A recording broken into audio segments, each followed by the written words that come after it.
तो मूवी की शुरुआत में हम जेनी नाम की एक लड़की को देखते हैं जो हर साल की तरह इस साल भी गर्मियों की छुट्टियों में अपने अंकल के यहाँ रहने जा रही थी, जहाँ जेनी बस स्टॉप पर खड़ी होकर अपने पास्ट को याद करने लगती है, जिसमें हम देखते हैं कि जेनी जब 6 साल की थी तब वो अपने अंकल के घर के पास वाले जंगल, जिसे गॉड ऑफ माउंटेन नाम के फॉरेस्ट से जाना जाता था, उसमें घूमते घूमते खो गई थी और इसी वजह से वो एक जगह बैठकर रोने लगती है। तभी जेनी की रोने की आवाज सुन के वहाँ एक लड़का आ जाता है जिसने मास्क पहन रखा था, जिसका नाम ओलिवर था। अब ओलिवर जेनी से बोलता है कि तुम क्यों रो रही हो, पर जेनी उसकी बात पे ध्यान ना देके खुशी के मारे उसे हक करने उसके पास जाने लगती है, क्योंकि वो अब अपने अंकल के पास वापस जा सकती थी। पर ओलिवर जेनी के टच करने से पहले ही साइड हो जाता है, जिसकी वजह से जेनी नीचे गिर जाती है और गुस्से में ओलिवर को देखने लगती है। तो ओलिवर उससे साइड हटने के लिए माफी मांगते हुए कहता है कि वो एक स्पिरिट है, कोई इंसान नहीं, और अगर किसी ह्यूमन ने उसे टच कर लिया तो ओलिवर हमेशा के लिए गायब हो जाएगा। ये सुन के जेनी बार बार ओलिवर को टच करने की कोशिश करती है ताकि वो जान सके कि ओलिवर सच बोल रहा है या नहीं,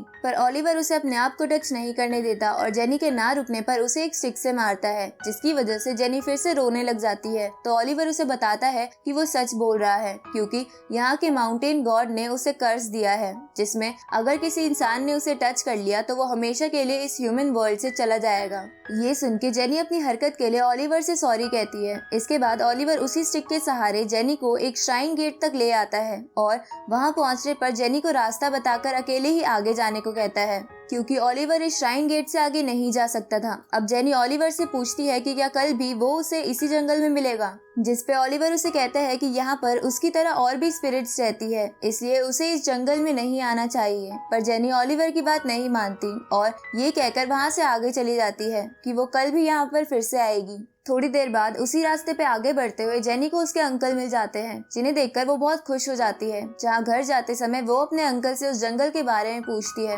तो उसके अंकल जेनी को बताते हैं कि बचपन में वो इस जंगल में अपने दोस्तों के साथ बहुत घूमते थे, क्योंकि उन्होंने सुना था कि इस जंगल में स्पिरिट्स रहती है, पर उन्हें और उनके दोस्तों को कोई भी स्पिरिट्स नहीं मिली थी। लेकिन एक दिन जंगल में घूमते हुए वो सब एक फेस्टिवल में पहुँच गए थे, पर बाद में हमें पता चला था कि गाँव में उस दिन कोई फेस्टिवल नहीं हुआ था, इसलिए हमें लगा था कि कहीं हम स्पिरिट्स के फेस्टिवल में तो नहीं चले गए थे। इसके बाद जेनी अपने अंकल के साथ घर चली जाती है। अगले दिन जेनी फिर से उस श्राइन गेट के पास जाती है और ओलिवर को वहीं बैठा देख खुशी के मारे फिर से उसे हक करने के लिए आगे बढ़ती है। तो ओलिवर जेनी को उसी स्टिक से मारता है और कहता है कि उसे बार बार ऐसा नहीं करना चाहिए। तो जेनी ओलिवर को सॉरी बोलते हुए कहती है कि वो स्पिरिट वाली बात भूल गई थी। इसके बाद ओलिवर जेनी को जंगल दिखाने लगता है, जहाँ घूमते हुए जेनी को एक ब्लैक शैडो जैसी चीज दिखती है, जो असल में एक स्पिरिट थी। अब वो स्पिरिट जेनी से कहती है कि क्या वो उसे खा ले। ये सुन के जेनी डर के ओलिवर के पीछे छुप जाती है, जिसके बाद ओलिवर उस स्पिरिट से कहता है कि जेनी उसकी दोस्त है।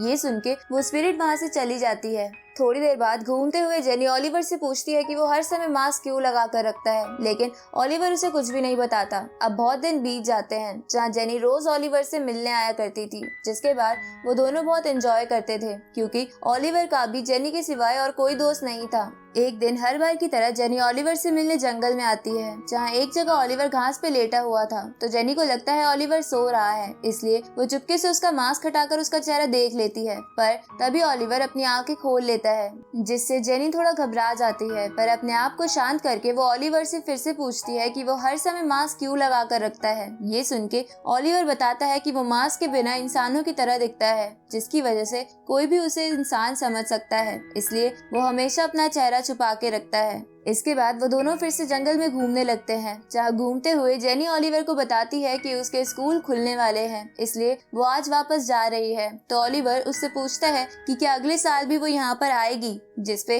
जेनी मुस्कुराते हुए हाँ करती है। जिसके बाद जेनी अगली गर्मियों की छुट्टियों में भी यहाँ पर आती है, जहाँ जब ये दोनों घूम रहे थे तब फॉरेस्ट स्पिरिट ओलिवर से कहती है कि उसे जेनी के साथ नहीं घूमना चाहिए, नहीं तो वो गायब हो जाएगा। जिसपे ओलिवर उस स्पिरिट से कहता है कि ऐसा नहीं होगा, क्योंकि वो हर समय जेनी से डिस्टेंस बना के रखता है। ये सुन के वो स्पिरिट ओलिवर को कुछ नहीं कहती। अब कुछ समय बाद हम जेनी को एक पेड़ पर बैठा देखते हैं, जहाँ खेलते हुए जेनी ओलिवर से कहती है कि जब भी वो उसके साथ हो तो वो अपने फेस पर मास्क ना लगाए। ये सुन के ओलिवर अपना मास्क हटाने लगता है, पर तभी जेनी पेड़ की डाली टूटने की वजह से नीचे गिरने लगती है। तो ये देखकर ओलिवर उसे बचाने के लिए अपने हाथ आगे बढ़ाता है, लेकिन वो तुरंत ही अपने हाथ वापस पीछे कर लेता है, जिसके बाद जेनी नीचे गिर जाती है। पर उसे कुछ भी नहीं हुआ था क्योंकि वो सेफ जगह पर गिरी थी। अब ओलिवर जेनी को ना बचा पाने के लिए माफी मांगता है क्योंकि अगर वो ऐसा करता तो गायब हो जाता। ये सुन के जेनी रोते हुए ओलिवर से कहती है कि प्लीज वो कभी भी उसे टच ना करे, चाहे फिर कितनी भी बड़ी मुश्किल क्यों ना हो, क्योंकि ओलिवर जेनी का इकलौता दोस्त था और वो उसे खोना नहीं चाहती थी। अब बहुत साल बीत जाते हैं जहाँ जेनी थोड़ी बड़ी हो गई थी और हर साल की तरह वो ओलिवर से मिलने जाती है, जहाँ ओलिवर बिल्कुल भी बड़ा नहीं हुआ था। एक दिन जेनी को अपने अंकल से पता चलता है कि विंटर्स में इस जगह पर बहुत ज्यादा सर्दी पड़ती है, तो ये बात जान के जेनी ओलिवर को एक मफलर देती है ताकि वो सर्दियों में इसे पहन सके। इसके बाद जेनी वापस अपने घर आ जाती है क्योंकि उसके स्कूल खुल गए थे, पर थोड़े दिनों बाद उसे ओलिवर की बहुत याद आने लगती है, जिसकी वजह से उसका किसी काम में मन नहीं लग रहा था क्योंकि वो बस ओलिवर से फिर से मिलना चाहती थी। थोड़े समय बाद फिर से गर्मियों की छुट्टियां आ जाती है, तो उन छुट्टियों के बाद प्रेजेंट समय में जेनी ओलिवर से मिलने जाती है, जहां वो अब एक बड़ी टीनेजर गर्ल बन गई थी, पर ओलिवर अब भी पहले जैसा ही था। थोड़ी देर बाद बातें करते हुए जेनी ओलिवर से कहती है कि वो अपना स्कूल खत्म करके इस विलेज में परमानेंट रहने के लिए आ जाएगी ताकि वो हर दिन ओलिवर से मिल सके।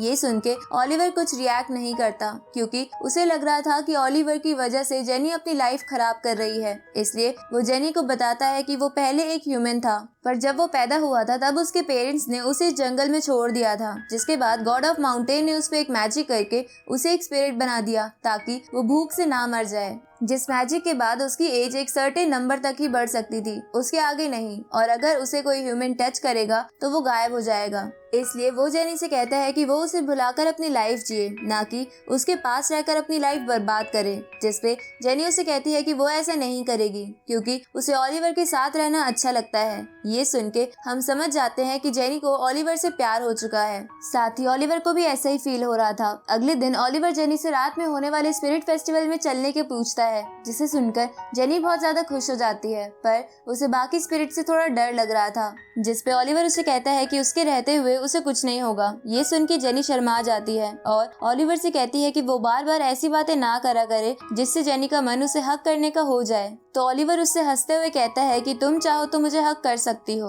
रात को हम उसी फेस्टिवल को देखते हैं जहाँ वो दोनों एक साथ उस फेस्टिवल में घूमने लगते हैं, जहाँ घूमते हुए जेनी ओलिवर से कहती है कि चारों तरफ तो बस मुझे सिर्फ इंसान ही दिख रहे हैं। ये सुन के ओलिवर उसे बताता है कि ये इंसान नहीं है, स्पिरिट्स है और इन्होंने इंसान जैसा रूप ले रखा है क्योंकि कभी कभी घूमते हुए इंसान जंगल के इस पार आ जाते हैं, इसलिए इन्होंने इंसान का रूप ले रखा है ताकि ह्यूमंस इनसे ना डरें। इसके बाद ओलिवर अपने एक हाथ को जेनी के एक हाथ से बांध देता है क्योंकि वो एक दूसरे का हाथ नहीं पकड़ सकते थे, पर उस कपड़े के सहारे वो ऐसा महसूस कर सकते थे। अब वो दोनों उस फेस्टिवल में घूमने लगते हैं, जहाँ थोड़ी देर बाद ओलिवर जेनी को एक जगह ले आता है, जहाँ पर ओलिवर जेनी से कहता है कि वो अब जेनी से प्यार करने लगा है और वो अब जेनी के बिना अधूरा अधूरा महसूस करता है। इसके बाद ओलिवर जेनी को अपना मास्क पहना के उस पर किस करता है और उसे कहता है कि अब से वो उस मास्क को अपने पास रख सकती है। तभी उन दोनों के साइड से भागते हुए दो बच्चे जाते हैं, जहाँ एक बच्चा गिरने वाला था, पर ओलिवर गिरने से पहले ही अपना हाथ देकर उसे बचा लेता है। तो वो बच्चे उन दोनों को शुक्रिया बोल के वहाँ से चले जाते हैं, जिनके जाने के बाद हम देखते हैं कि ओलिवर का हाथ चमक रहा था, जिसका मतलब था कि वो दोनों बच्चे कोई स्पिरिट्स नहीं बल्कि इंसान थे और उनको गलती से टच करने की वजह से ओलिवर अब धीरे धीरे गायब हो रहा था। ये जान के ओलिवर जेनी से मुस्कुराते हुए कहता है कि अब वो उसे गले लगा सकती है, तो जेनी भी उसे मुस्कुराते हुए हक कर लेती है और अपने प्यार का इजहार कर देती है। पर तभी ओलिवर पूरी तरह गायब हो जाता है, जिसके बाद जेनी बहुत रोती है। उसी वक्त वहाँ पे जंगल की सारी स्पिरिट्स आ जाती है और जेनी को बताती है कि ओलिवर हमेशा से ही किसी इंसान को छू के मुक्ति पाना चाहता था और तुमने उसकी ये विश पूरी कर दी। ये सुन के जेनी ओलिवर को याद करते हुए उसका मास्क गले से लगा लेती है और इसी के साथ ये मूवी यहीं खत्म होती है।